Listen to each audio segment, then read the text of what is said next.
Cilvēka vienīgā problēma ir tā, ka viņš nezina, ko viņš vēlas. Un dabiski rodas jautājums, kā tad es varu uzzināt, ko es gribu? Kā tad uzzināt savas vēlmes? Un šodien es ievietoju vienu no šī jautājuma risinājumiem. Šis ir slavenās mazās sarkanās grāmatiņas tulkojums, no kuras radās visādas pašprogrammēšanas tehnikas, vēlmju izrakstīšana, un visu šo paņēmienu sākums ir šajā sarkanajā grāmatā. Patīkama klausīšanos un vēl patīkamāk darīšana.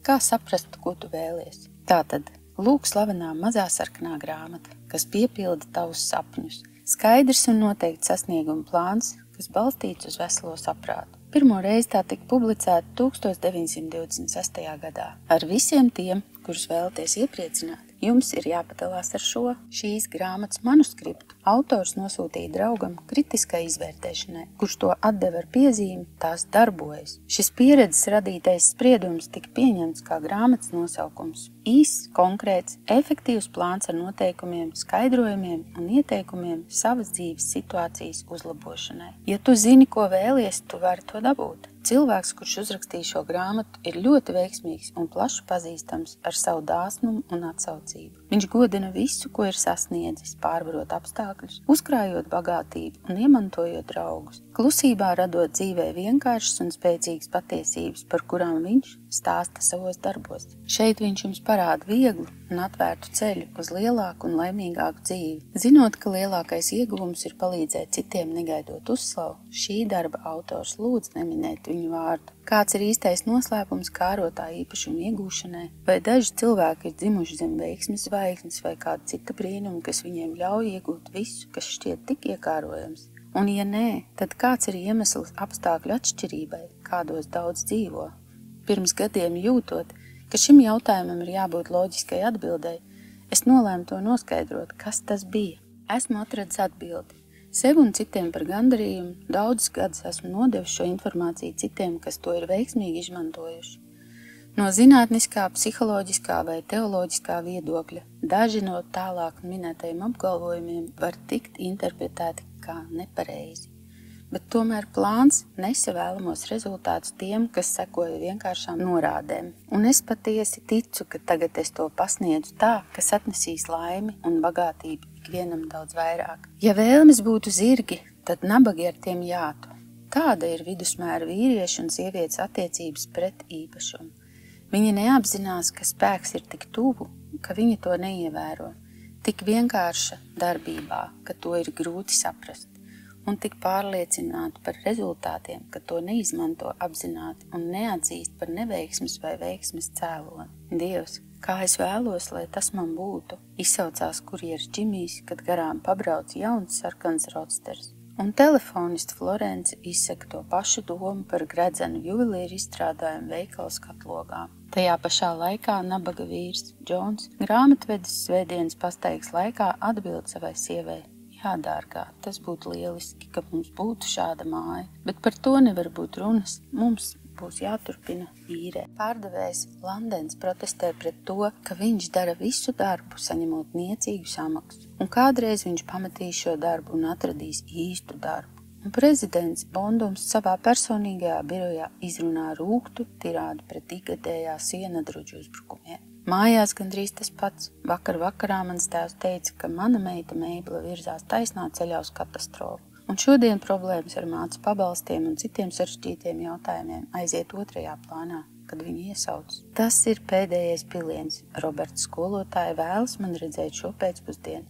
Viņa ziņojumi esot šausmīgi, es zinu, bet es kavēju uz bridžu, un viņai būs jāpagaida līdz rītam. Tā turpinās bezgalīgā līdzīga paziņojuma trauma no miljoniem cilvēku visās valstīs, kuri nedomā par to, ko viņi patiešām vēlas, un kuri saņem visu, kas viņiem pienāks vai ko viņi sagaida. Ja esat viens no šiem miljoniem neapdomīgiem pļāpētājiem un vēlaties radikāli mainīt savu pašreizējo stāvokli, jūs varat to iegūt, bet vispirms jums ir jāzina, ko jūs vēlaties, un tas nav viegls uzdevums. Kad jūs varēsiet uztrenēt savu objektīvo prātu, ko izmantojat katru dienu, lai pieņemtu skaidrus lēmumus par vēlamajām lietām vai apstākļiem, jūs spērsiet savu pirmo lielo soli, lai sasniegtu un nodrošinātu to, ko zināt, ka vēlaties iegūt. Iegūt to, ko vēlaties, ir nemazāk noslēpumaini un neskaidri par radio viļņiem jums apkārt. Pareizi noskaņojoties, jūs iegūsiet ideālu rezultātu, bet tam, protams, ir nepieciešams kaut ko uzzināt par savu aprīkojumu un jābūt darba plānam. Tevī mīt varens spēks, kas tiecas un vēlas tev kalpot. Spēks, kas spēj dot to, ko tu patiesi vēlies. Tomsons Džejs Hudsons, tiesību un filozofijas zinātņu doktors, grāmatas Psihisko parādību likums apraksta šo spēku kā jūsu subjektīvais prāts. Citi zinātniskie rakstnieki lieto citus vārdus un terminus, bet visi piekrīt tam, ka tas ir visvarens. Tāpēc es saucu šo spēku par Dievs mūsos, neatkarīgi no nosaukuma, varenais spēks vai apzināta Dieva atzīšana. Šis spēks spēj un vēlas pabeigt un pilnveidot un piepildīt jūsu objektīvā prāta patieso vēlmi. Bet jums patiešām jābūt nopietnai attieksmei pret to, ko jūs vēlaties. Nejaušas vai nepilnīgas vēlmes neveido perfektu saikni ar jūsu visvareno spēku. Jums ir jābūt nopietni, sirsnīgam un patiesam vēloties noteiktus apstākļus vai lietas mentāli, fiziski vai garīgi.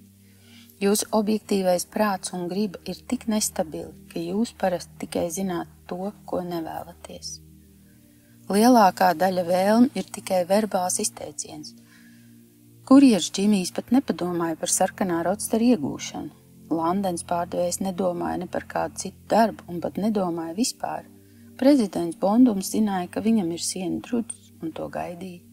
Tēva bizness visticamāk bija veiksmīgs, un māte bez šaubām atveda mājās pirmo vietu bridžu ballītē tajā dienā, taču viņiem nebija skaidra priekšstata par to, ko viņi īsti vēlas, lai viņu bērni sasniegtu, un patiesībā viņi palīdzēja radīt tos neveiksmīgos apstākļus, kādi pastāvēja.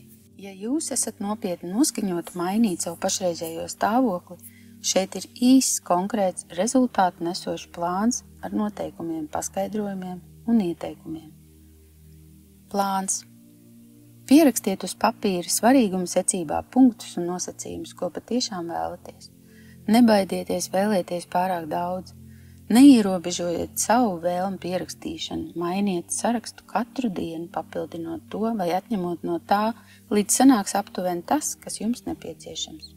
Neuztraucieties par izmaiņām, jo tas ir dabiski. Izmaiņas un papildinājumi vienmēr pavadīs sasniegumu un augošas vēlmes. 3 pozitīvi noteikumi, lai sasniegtu vēlamo. Pirmkārt, lasiet sarakstu ar to, ko vēlaties 3 reizes dienā, no rīta, pusdienlaikā, vakarā.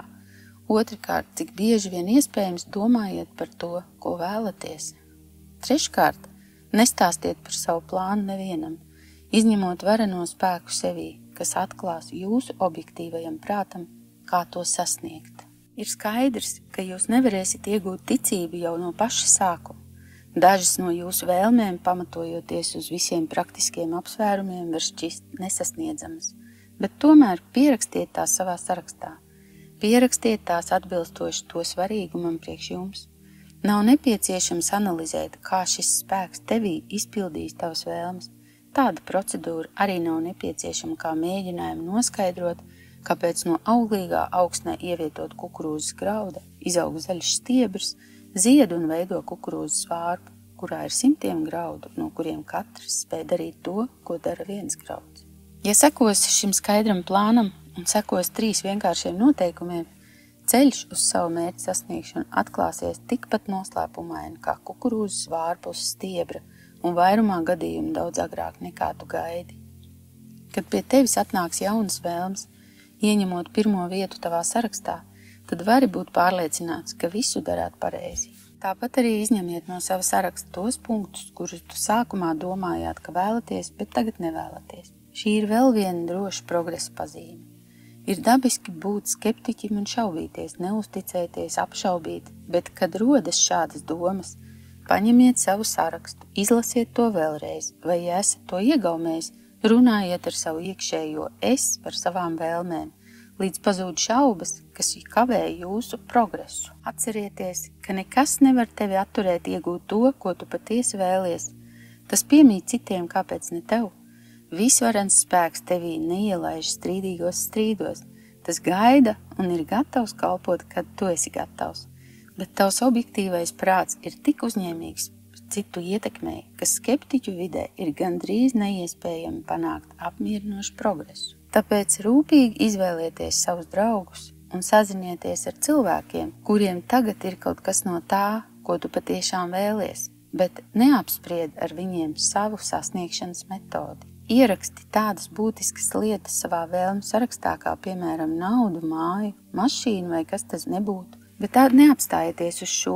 Esiet precīzāks, ja vēlaties automašīnu, izlemiet kādas markas, cenas, krāsa un visas citas detaļas, un tāpat arī, kad to vēlētos. Ja vēlaties māju, tad plānu, struktūru, teritorijas iekārtojums, izlemiet atrašanās vietu un cenu. Ja jums ir nepieciešama nauda, vispirms pierakstiet summu. Sākumā tas var šķist ļoti muļķīgi, bet jūs nekad nevarēsiet realizēt savas vēlmes, ja nezināsiet detalizēt, ko vēlaties un kad to vēlaties. Ja jūs nevarat to izlemt, tad jūs nerunājat nopietni. Jums ir jābūt apņēmīgam, jums jābūt izlēmīgi apņēmīgam. Un, kad esat apņēmības pilns, rezultāti būs pārsteidzoši un gandrīz neticami. Dabiski senais ienaidnieks noteikti parādīsies, kad pirmo reizi baudīsiet panākumu garšu. Šis diskreditējošais ienaidnieks ir šāda doma formā.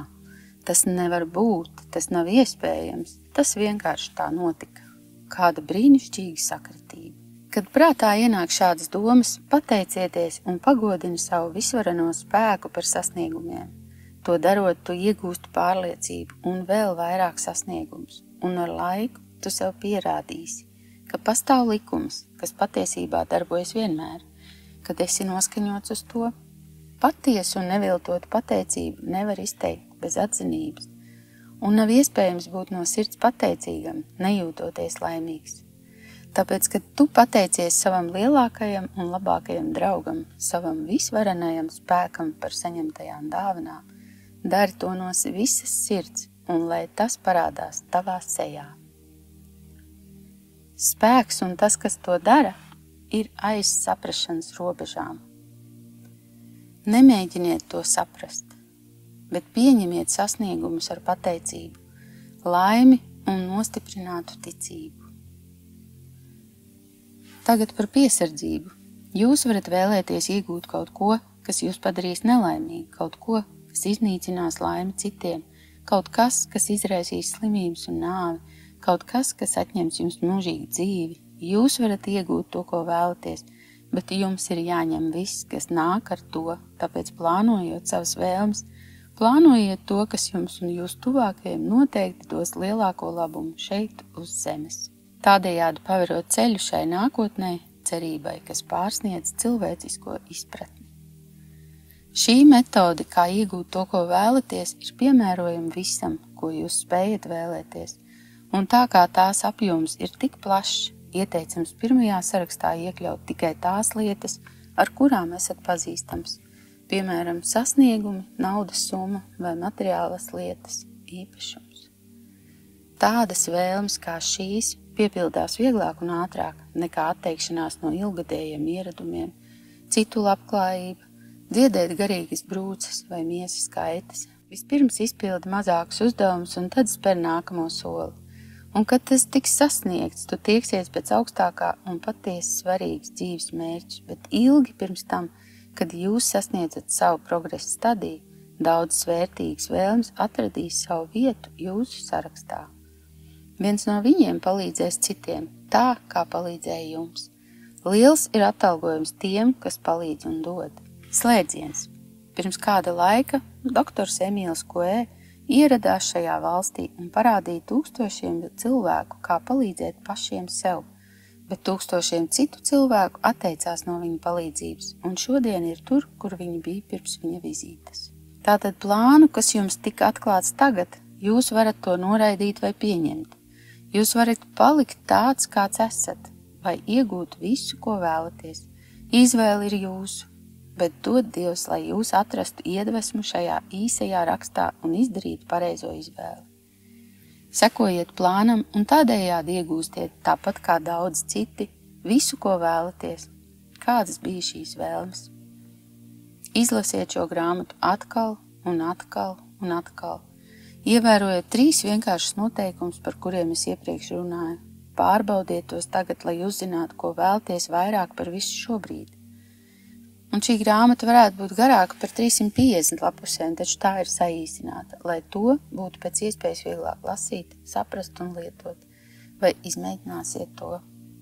Tūkstošiem uzlabotās dzīves apstiprinās faktu, ka tas darbojas. Vēstule no autora. Dārgais lasītāji, visas lielākās dzīves svētības ir dāvanas, kas dāvināts noslēpumainā veidā – redze, dzirde, tiekšanās, mīlestība vai pati dzīve. Tas pats attiecas arī uz idejām, un pašas bagātākās no tām mums ir dotas, piemēram, kāda spēcīga ideja, ko deva jums šī grāmata. Ko jūs ar to darīsiet? Jūs būsiet pārsteigts, kad es jums pateikšu, ka visizdevīgākais, ko varat darīt, ir to izdalīt. To varētu izdarīt vienkāršā un praktiskā veidā, nosūtot šo grāmatu tiem, kam tā ir vajadzīga. Tādējādi jūs varētu palīdzēt izplatīt šo vērtīgo grāmatu, pieliekot savu roku, lai darītu citu cilvēku dzīves labākas un laimīgākas. Jūs pazīstat cilvēkus, kuri stāv uz vietas vai kuri ir noraizējušies un mazdūšīgi. Šī ir jūsu iespēja palīdzēt viņiem, palīdzēt sev pašiem. Kad jūs nedodat, jūs zaudējat apzinātu gandarījumu, ko sniedz labu darbu veikšana. Kad tu dod, tu sevi liec saskaņā ar dzīves likumu, kas nosaka, tu saņem dodot, un tev ir tiesības sagaidīt sasniegumus un uzplaukumu savā dzīvē. Jebkurā gadījumā tev būs iekšēja sajūta, ka esi izdarījis labu darbu, necerot uz atklātu pateicību, un jūsu atlīdzība atnāks noslēpumainā un negaidītā veidā. Grāmatas beigas.